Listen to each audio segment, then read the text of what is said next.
আলহামদুলিল্লাহ। আল আমিন ভাই, জি আপনার বেশ কিছুদিন ধরে আমি এই অত্র এলাকায় আপনার দেখতেছি, আসলে আপনার দেশের বাড়ি কোথায়? আসলে আমার দেশের বাড়ি বরিশাল উজিরপুরে।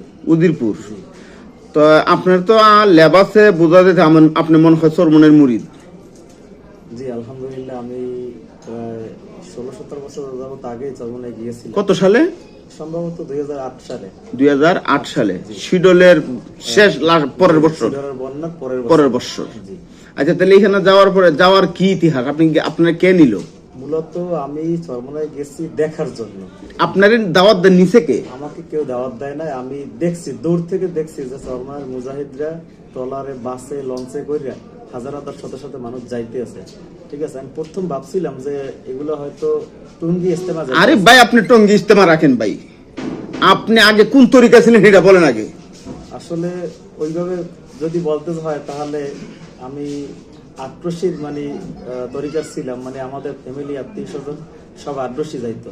ও, তারপরে এই লঞ্চের এই গাড়ি ঘোড়ার এই অবস্থা দেখে আপনি নিজের থেকে আপনি চরমনে গেছেন? জি, তখন কেউ দাওয়াত করেন আপনারে? জি না, তখন আমার আগ্রহ জাগছে যে আমি চরমনায় দেখার জন্য আমার যাইতে হবে। আচ্ছা আচ্ছা। এরপরে আমি সংক্ষেপে বলি, এরপরে আমার একটা মামাকে আমি খুঁজে পাইলাম, উনিও কখনো যায় না। এরপরে ওনার সাথে আপনার মামাও যায় না কোন সময়? আপনার মামা কোন তরিকার? উনি কোনো তরিকার না, উনি একটা রাজনৈতিক দলের সাথে সংযুক্ত ছিল, জামাত ইসলাম। জামাত ইসলাম, তো আলহামদুলিল্লাহ, এই দিন বলেন। হ্যাঁ, এরপরে উনিও চরমনায় যাওয়ার জন্য আগ্রহ প্রকাশ করছে। এরপরে আমিও যাওয়ার জন্য ইচ্ছা পোষণ করছি। এরপরে দুই মামা ভাগ্না একসাথে গেছিলাম ফার্স্ট 2008-এর দিকে। আচ্ছা আচ্ছা। এরপরে আলহামদুলিল্লাহ যাওয়ার পরে যা দেখলাম যে আসলে এই দুনিয়ায় আমরা যা করি এগুলো শুধু দুনিয়াবি সময়ের কাজের জন্য, কিন্তু আমাদের আখিরাতের জন্য কিছু রোজগার করা দরকার। আচ্ছা। আর একটা গুরুত্বপূর্ণ কথা হয়েছে, আমি যদি চরমনায় না যাইতাম বা আজকে এই এখন যেভাবে আমাকে দেখতে আছেন, হয়তো এই পরিবেশে আমি থাকতাম না। আরে ভাই, আমার একটা কথা শুনেন, আপনি যেন চরমনায় গেলেন, কত মানুষের গরু ছাগল লয়ে আপনি লয়ে যান নাই? জি না, আমি তো প্রথম অবস্থায় গেছি দেখার জন্য। এটা আগে যে দরবারে যাইতাম ওখানে মানুষ গরু নিয়ে যায়। কোন জায়গায়?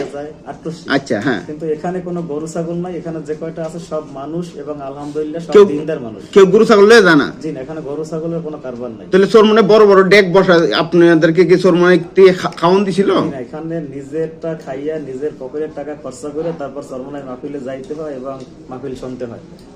এই এত কষ্ট করে সেরা, এরপরে আপনি এখনো এই চরমনেতে লেগে রয়েছেন, কি পাইলেন আপনি চরমনেতে? আমি চরমনায় শাহেকদেরকে ভালোবাসি একমাত্র আল্লাহ তাআলার রাজি খুশি সন্তুষ্টির জন্য, এবং তারা দেখতেছি হকের উপরে আছে।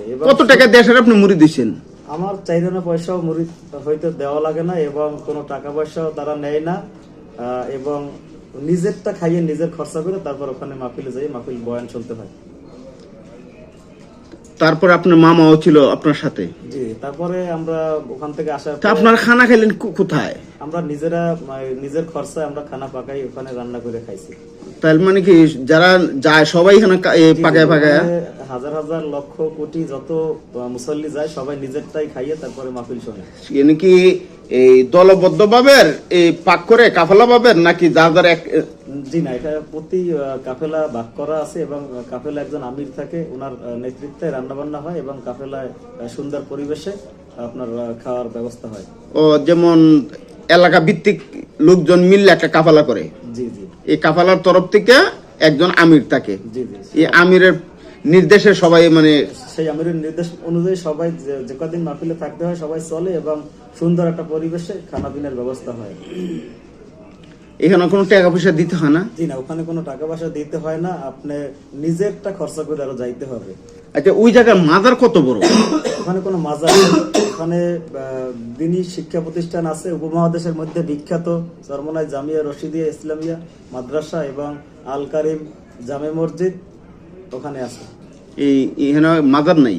জি না, ওখানে কোনো মাজার নাই, ওখানে ইসলামিক বিশ্ববিদ্যালয় আছে, চরমনায় কামিল মাদ্রাসা আছে। তাইলে যে কয় যে পীরের মাজার, এখানে পীরের মাজার নাই, কবর আছে? কোনো মাজার নাই, কোনো বিদায়াতি, কোনো খারাপ কিছু নাই। এটা যা আপনারা যদি কিছু শুনে থাকেন এটা বানোয়াট কথা, মানুষের মধ্যে বিভ্রান্তি ছড়ানোর জন্য এগুলো মিথ্যা অপবাদ দেয় কিছু লোকেরা। স্বাভাবিক কবর তাইলে আছে নাকি? জি, স্বাভাবিক কবর আছে, মানুষের জন্য থাকে, পীর সাহেবের সেরকম স্বাভাবিক কবর। এই কবর মধ্যে কি কেউ কি সেজদা দেয়? না না, সেরকম ভক্তি করে কিচ্ছু নাই, সেরকম কিচ্ছু নাই। ওখানে একটা জিনিস আমার সব থেকে ভালো লাগছে, যখন আজান হয় তখন আপনার দোকানপাট, রাস্তাঘাট সব কথাবার্তা অফ থাকে, এবং যখন নামাজের টাইম হয় তখন সকল মানুষ, হাজার হাজার লক্ষ লক্ষ মানুষ সোজা কাতার দিয়ে তারপর এক কাতারে একসাথে নামাজ পড়ে, যেটা আমি বাংলাদেশের অন্য কোনো দরবারে কোথাও পাই নাই।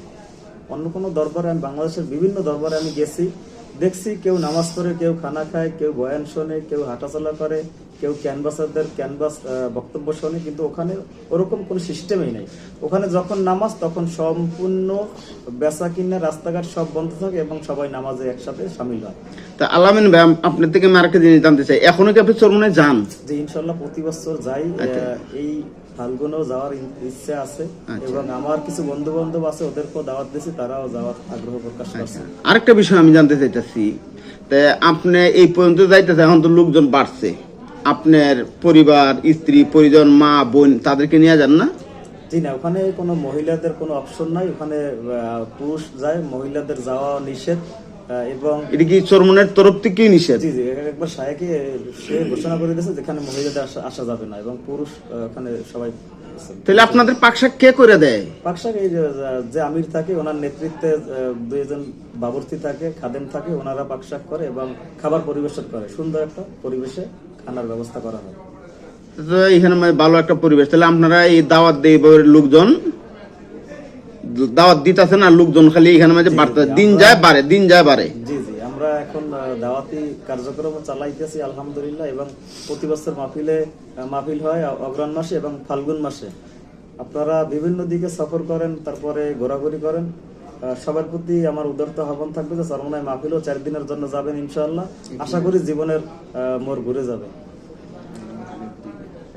এবছর সম্ভবত মাহফিল এপ্রিল মাসে হইতে পারে, রোজার পর। হ্যাঁ, রোজার পর। তো ইনশাল্লাহ তাহলে আমরাও আপনাদের সাথে ইনশাল্লাহ আমরা চরমনায় যাওয়ার ইনশাল্লাহ ইচ্ছা পোষণ করলাম। আলহামদুলিল্লাহ, আল্লাহ কবুল করুন। যাক, আলহামদুলিল্লাহ। আমাদের আরো লোকজন ইনশাল্লাহ, আমি আবিদিন মিডিয়ার পক্ষ থেকে আপনাকে ধন্যবাদ জানাই। আবিদিন মিডিয়ার পক্ষ থেকে আমি সারা বিশ্বে আমি দাওয়াত দেওয়ার চেষ্টা করবো, ইনশাল্লাহ আপনারা দোয়া করবেন। আর যারা এই ভিডিওটা দেখছেন, আবিদিন মিডিয়াকে সাবস্ক্রাইব করবেন, ভিডিওটি লাইক দিবেন, কমেন্ট করবেন, ইনশাল্লাহ আপনাদের পাশে থাকবে। আসসালামু আলাইকুম।